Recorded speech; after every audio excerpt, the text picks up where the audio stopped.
섬김의 결단. 인자가 온 것은 섬김을 받으려 함이 아니라 도리어 섬기려 하고. 마태복음 20장 28절. 섬김에 대한 바울의 생각은 주님의 것과 동일합니다. 나는 섬기는 자로 너희 중에 있노라. 예수를 위해 우리가 너희의 종 된 것을. 우리는 사역자로의 부르심은 다른 사람보다 우월한 위치에 서는 것으로 생각합니다. 그러나 예수 그리스도의 말씀에 의하면 주의 부르심은 다른 사람의 신발 털이개가 되라는 부르심입니다. 영적 지도자로의 부르심은 결코 높은 지위를 의미하지 않습니다. 바울은 내가 비천에 처할 줄도 안다고 말했습니다. 이것이 바울의 봉사관이었습니다. 나는 당신을 위해 나의 마지막 힘까지 다 사용할 것입니다. 당신이 내게 칭찬을 하든 비방을 하든 상관없습니다. 예수 그리스도를 모르는 단 한 사람이라도 있는 한 나는 그가 예수님을 믿을 때까지 그를 섬겨야 하는 빚진 자입니다. 그럼에도 바울의 섬김의 주된 동기는 사람을 향한 사랑이 아니라 예수 그리스도를 향한 사랑이었습니다. 만일 우리가 인류를 위해 헌신한다면 배은망덕한 사람들 때문에 우리의 가슴은 곧 멍이 들고 찢어질 것입니다. 그러나 우리의 동기가 하나님을 사랑하는 것이면 아무리 배은망덕한 사람들을 경험하게 될지라도 우리는 여전히 그들을 섬길 수 있습니다. 바울은 예수 그리스도께서 자신을 어떻게 대해 주셨는지를 깨닫고 다른 사람을 섬기기로 결심합니다.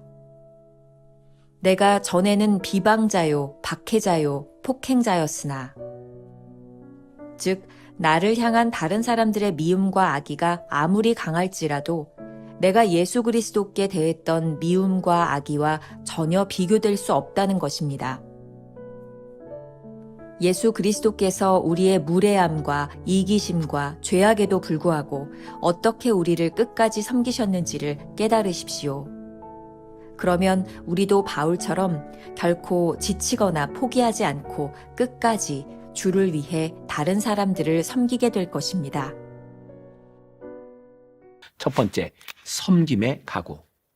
챔버스의 오늘 묵상에서는 섬김의 각오와 섬김의 동기에 대하여 말하고 있습니다. 섬기는 일이 참 좋은 일인데 왜 굳이 이러한 각오를 해야 했을까요? 섬김의 가장 큰 장애는 사람들로 인해 우리가 쉽게 상처를 받는다는 것입니다. 좋은 의도로 시작한 것이 분명한데 우리들의 진심을 알아주지 못할 때 참 힘이 듭니다. 주의 부르심은 우리로 하여금 기꺼이 다른 사람들의 신발 털이개가 되라는 것이니 영적 지도자가 된다는 것은 높은 지위를 차지하는 것을 의미하는 것이 아닙니다. 사도 바울은 고린도후서 4장 5절에서 예수를 위해 우리가 너희의 종된 것은 이라고 말하고 있습니다. 사도 바울의 사역을 한번 보겠습니다. 사도 바울이 종이 되려고 생각하니 모든 것이 가능합니다. 종의 위치에 서고 보니 누구에게 대우를 받을 것 그런 생각을 할 필요가 없으니까요. 빌립보서 4장 12절에서 내가 비천에 처할 줄도 안다 라는 고백은 기꺼이 종이 되었던 사도 바울에게 당연한 일이었을지도 모릅니다. 사도 바울의 각오는 바로 종됨에서 출발하고 있는 것이죠. 챔버스의 글을 인용합니다. 나는 당신을 위해 나의 마지막 힘까지 다 사용할 것입니다. 당신이 내게 칭찬을 하든 비방을 하든 상관없습니다. 예수 그리스도를 모르는 단 한 사람이라도 있는 한 나는 그가 예수님을 믿을 때까지 그를 섬겨야 하는 빚진 자입니다. 챔버스는 사도 바울이 가지고 있었던 종됨의 마음을 그도 품고 있었던 그런 사람이기에 이런 고백을 할 수 있었던 것 같습니다. 우리 주님 역시 누가복음 22장 27절에서 나는 섬기는 자로 너희 중에 있노라 그렇게 말씀하셨습니다. 종이 될 각오가 되어 있지 않는 사람이 어떻게 남을 섬길 수 있겠습니까? 한때 성공의 감독이 되기를 꿈꾸었던 사무엘 브랭글이라는 사람이 청년 시절 구세군에 지원을 하게 됩니다. 그는 대서양을 건너 영국으로 왔고 그는 윌리엄 부스 장군에게 부탁을 했지만 부스 장군은 마지못해 그의 지원을 허락하면서 그에게 겸손한 마음을 키워주기 위해 다른 훈련생들의 군화를 닦으라고 지시를 했습니다. 낙심한 프랭글은 속으로 내가 군화나 닦으려고 내 꿈을 쫓아 대서양을 건너왔단 말인가 라고 생각을 하죠. 그러던 중 그는 어느 날 환상 가운데 예수님께서 무식한 어부들의 발 위로 허리를 굽히시는 모습을 보았습니다. 그때 그는 조용히 이렇게 말합니다. 주님은 그들의 발을 씻기셨습니다. 저는 그들의 구두를 닦겠습니다. 테레사 수녀가 어느 날 한 어린이의 상처를 지극히 정성으로 치료해주고 있을 때 인근에 살고 있던 이웃 주민 하나가 이렇게 물었습니다. 수녀님, 당신은 당신보다 더 잘 살거나 높은 지위를 가진 사람들이 편안하게 사는 것을 보면 부러운 마음이 안 드시나요? 당신은 평생 이렇게 사는 것에 만족하십니까? 그때 테레사 수녀는 이렇게 대답을 합니다. 허리를 굽히고 섬기는 사람에게는 위를 쳐다볼 시간이 없답니다. 콜롬비아 신학교 스티븐 올포드 박사에게 학생들이 물었습니다. 저희들에게 크리스천 리더십의 비결이 무엇인지 좀 말씀해 주십시오. 올포드 박사는 이렇게 대답을 합니다. 비결이요? 무릎을 꿇으십시오. 눈에 눈물이 흐르게 하십시오. 그리고 심장이 깨어져도 참으십시오. 종이 될 각오가 되어 있지 않다면 섬긴다는 말을 할 필요가 없을 것입니다. 두 번째, 섬김의 동기. 사도 바울이 섬김의 각오를 하게 된 동기는 무엇이었을까요? 그가 늘 빚진 자의 심정으로 살았기 때문이 아닐까. 그렇기 때문에 가능한 일이었을 것 같습니다. 디모데전서 1장 13절에서 내가 전에는 비방자요, 박해자요, 폭행자였으나 라는 자기 고백을 하고 있습니다.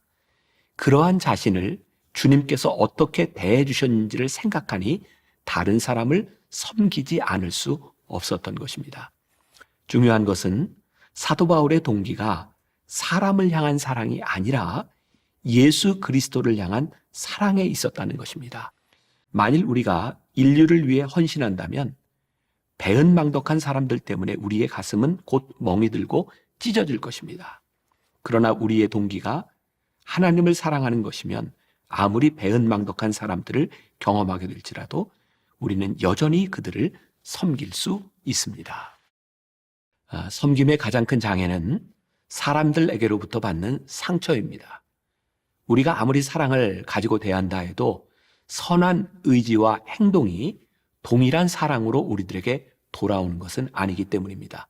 챔버스는 배은망덕한 사람이라고 하는 말을 사용하고 있는데 사실 우리가 가지고 있는 이 번역본을 직역하면 본래 사람이라고 하는 말이 아니라 개, dog라고 하는 단어를 쓰고 있습니다. 이런 표현이 될 것 같아요. 감사를 알지 못하는 개보다 못한 사람으로 인해 우리가 상처를 받을 수도 있다. 또 하나 중요한 것은 조금 전에 빚진 자의 심정으로 섬기기를 각오했던 사도 바울의 고백을 기억하는 것입니다. 혹시라도 우리가 다른 사람들보다 우월하다는 생각에서 내가 참아줘야지라고 생각한다면 이건 역시 희생을 가장한 영적 교만이 될 수 있다는 것을 기억해야 합니다. 이것은 거짓 섬김입니다. 우리가 이미 임금에게 1만 달란트를 빚지고 용서받은 자임을 생각한다면 우리가 섬기는 그 섬김은 절대로 우월적인 위치에서 일어나는 일이 아니기 때문입니다. 우리가 주님께 용서받은 악함을 생각해 보시기 바랍니다. 우리의 무례함과 이기심 그리고 죄악에도 불구하고 주님께서 십자가에서 우리를 섬겨주셨습니다. 이것을 기억하는 것이 섬김의 동기가 될 때 우리는 기꺼이 다른 사람들의 신발 털이개가 되어 섬기게 될 것입니다. 오스왈드 챔버스의 책 제자도에 나오는 글입니다. 나를 사랑하느냐 내 양을 먹이라. 이 말씀은 하나님의 아들이 우리를 위해 생명과 피를 주신 것처럼 우리도 다른 사람들을 위해 우리의 생명과 피를 주어야 하는 것을 의미한다. 우리가 할 일은 단순한 봉사가 아니다. 예수님께 충성하는 것이 바로 우리가 할 일이다.